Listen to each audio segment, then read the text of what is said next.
59% des scooteristes se considèrent en sécurité. Pourtant, ils représentent plus de 25% des accidents mortels sur les routes. Ce sentiment entraîne les conducteurs à négliger leur protection, notamment l'été, à l'instar des motards.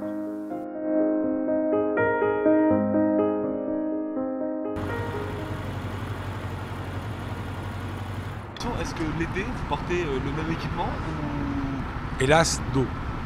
Hélas, non, parce que bon, l'été il fait plus chaud et qu'on a envie, comme tout le monde, d'être en t-shirt et en short. Et donc c'est vrai qu'on a tendance à faire moins attention à la sécurité, c'est-à-dire blouson. Alors, vous n'avez pas de chaussures ou Non. de pantalons de protection? Non, du tout, ce qui est un tort. Une étude menée par une mutuelle française démontre l'importance de l'équipement dans la conduite d'un scooter. L'équipement est une base déjà à laquelle il faut penser avant de prendre son scooter. Et sur l'équipement, on voit que les scooteristes sont mal protégés. Les motards sont peut-être bien protégés, ils sont conscients de l'importance d'être protégés. Le scooteriste n'est pas conscient de ce besoin.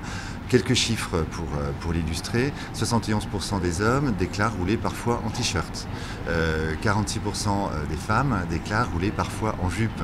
59% parfois avec des chaussures ouvertes.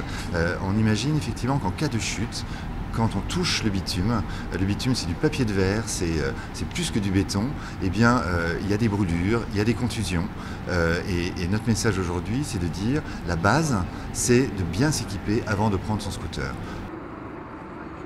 Avant de prendre son deux roues, quelques bonnes pratiques sont donc à adopter. Une fois le casque qui est obligatoire, qui est porté, il faut bien sûr prévoir des chaussures et des gants. Des chaussures pour protéger la cheville, des gants pour protéger les mains en cas de chute, parce qu'on peut riper sur le sol, se faire vraiment des blessures importantes qui peuvent rendre la main handicapée. Aujourd'hui, pour environ 500 €, chacun peut donc agir pour sa sécurité.